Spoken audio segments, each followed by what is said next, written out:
Hey guys, Youngblood with you, and I guess I'm actually going to end up talking about this whole referral thing, since it doesn't really seem like it's going away, and there's a lot of posts that continue to happen within the community. Now, I wasn't really planning on covering this, primarily because everyone's so damn heated about the topic. I also prefer to generally keep my video topics a little more positive, and frankly, I'm in the top 5 of the referrals, so I'm sure some people out there are going to say that these views are skewed, so what's the point of me even really talking about it? But I'm going to try and look past that a little bit and talk about the referral contest that came out, primarily because I've had a lot of messages asking me to comment on it. Now, actually, there were two pieces to this puzzle. More rewards were added to the permanent referral program. And basically, before, we had rewards that were like 1 through 42. And then they ended up adding more rewards, like 75, you get a Razor. There's a couple more that have other ships, leading up to the 2017 rewards, which end up netting you a Javelin. And there's a lot of tiers in between those. Now, the other piece of this was a contest that was announced where if you get one referral during the contest window, you get an in-game t-shirt with a kind of Hello Kitty type of character on it, and at 10 referrals, you end up getting a pink dragonfly. And past that, you enter the two grand prizes, a trip to Gamescom for the top prize, and the runner-up gets an Idris. Both of those are pretty big prizes. Now, the two lower prizes are referrals that you have to earn during the contest window. The two bigger prizes are lifetime referrals, so anything you've gotten to this point counts towards that contest. So why are people so heated about this? Well, I'm going to go ahead and start off with the permanent program because it's a little bit easier to talk about, and then move into the contest. In the program, we see that we get additional rewards at 75, 100, 200, 500, 1042, and 2017 referrals, all of which net you a reward of permanent additions of ships to your fleet. Those rewards are great, but the reason so many people are upset is because for most people, these numbers are unachievable. Now, I should qualify that a bit by saying that they're unachievable by doing what they're currently doing today.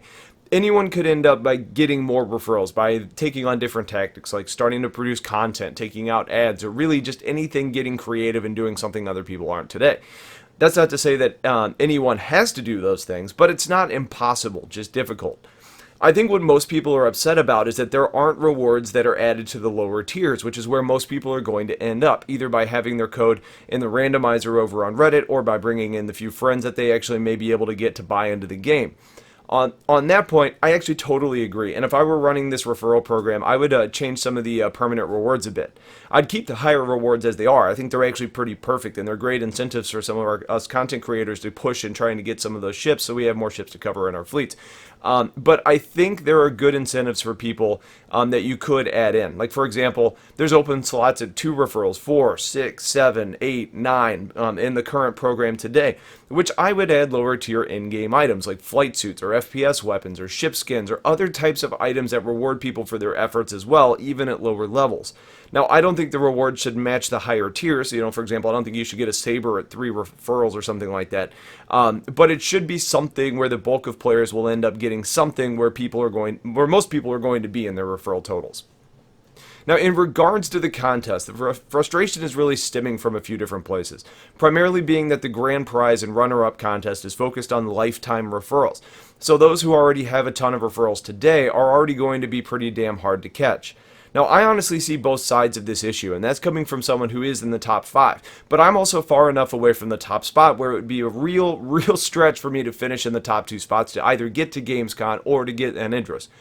On the negative side, it doesn't provide much incentive for people with only a handful of referrals today to try and reach for those top spots.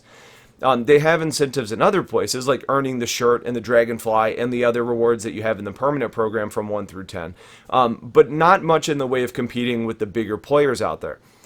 On the other side, you're talking about an all-expense paid trip to Germany, which is going to be a pretty big prize by any standards going to Gamescom. So wanting to focus their efforts on rewarding those who've been referring players prior to this incentive isn't really a crazy idea either.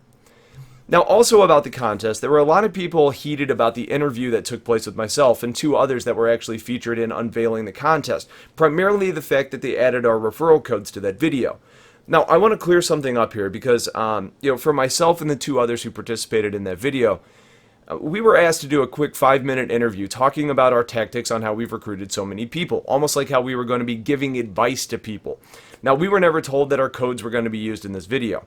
I think people are upset thinking that gives us an unfair advantage, which in a way it does, because it gets our codes out there more than they already are, and we're already in the top range as it is. Now, I think that was probably a bad move on CIG's part, and not something that I personally would have approved of if I was editing or creating that video. I think their intention of including those codes wasn't necessarily to promote us any further, but was more of a graphics decision to get the imagery of the codes out there. You know, people are now going to know what the codes look like because they see them there. Not necessarily a statement saying, hey, go sign up using these three people's codes. Now, I don't know if that's the case, but I think that's pretty logical, by the way that I break it down. So, I mean, it just kind of depends on what their intentions were, but I don't think it was necessarily like, hey, go give referrals to these people. Now, I've got some pretty thick skin, so if you guys still want to be mad about that, please feel free to be mad at me, but I know what happened there from the participants' side of that video, so don't shed any hostility to the other players on that video. At the end of the day, the people watching that contest video are probably already backers anyway.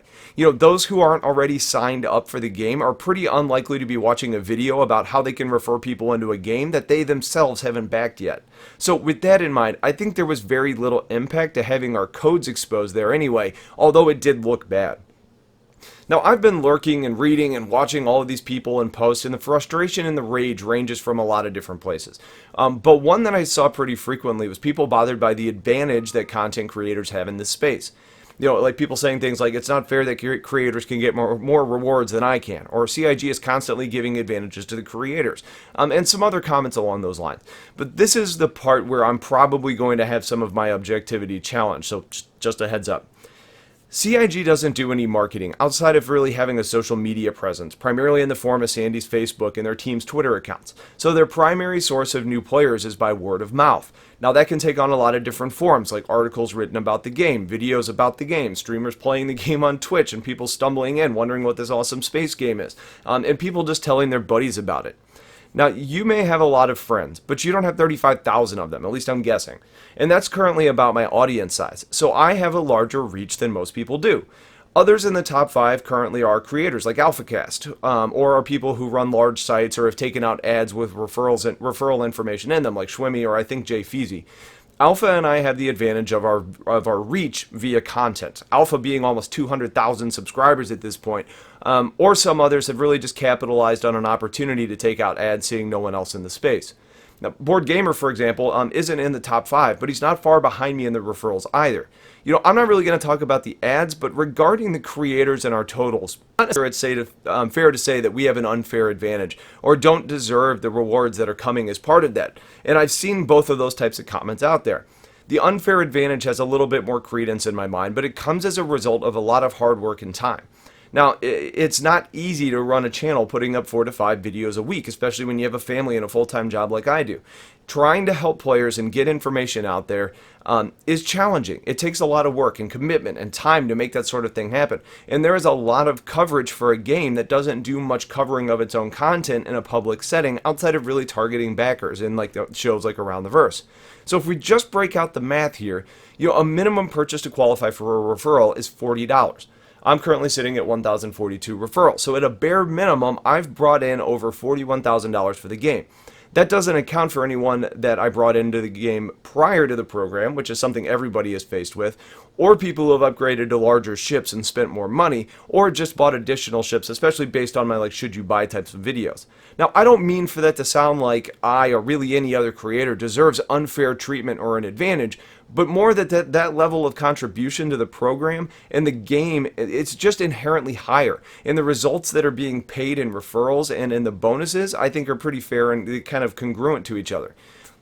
Some might say that people were going to buy the game anyway, and our video or content just served as a way for them to get the credits in the game, which may be true for some, but for a lot, they were thinking about buying this game. They watched the content and they decided to buy in, either seeing it highlighted or getting advice from the creators or whatever it may be. So regardless if we sold them on the game or not, the place where they came to the decision to buy was on our channel or via our content. So that's going to be the end of that for me. I know some people are going to understand what I'm saying. Others are probably just going to say I'm trying to defend something that benefits me. Really, either way you want to take it is fine. I'm trying to be objective here. The last thing I wanted to hit on is this idea that I've seen popping up pretty frequently now about recruiting people into an alpha game and how that seems like a stupid idea.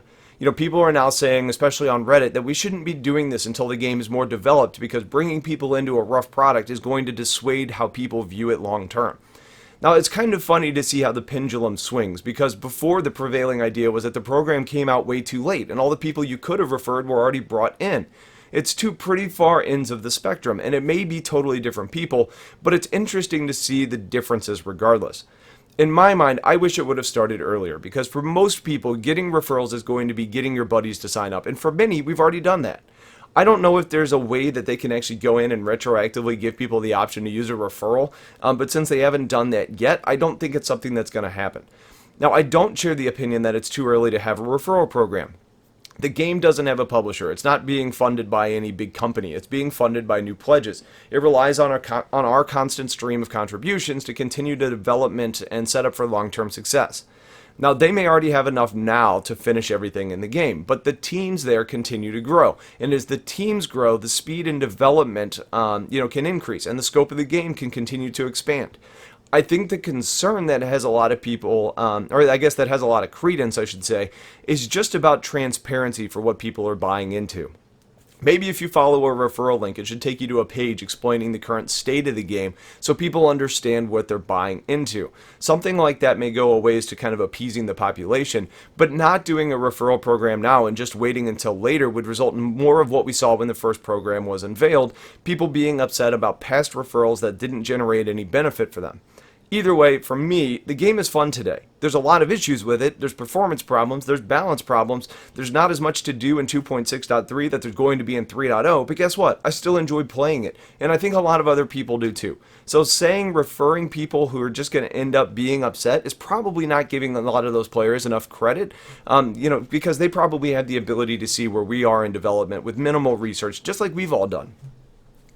Overall, I get some of the frustrations out there. I really do, specifically because people, or at least some people, are going to say that they don't feel that they've got a chance to compete in the overall contest.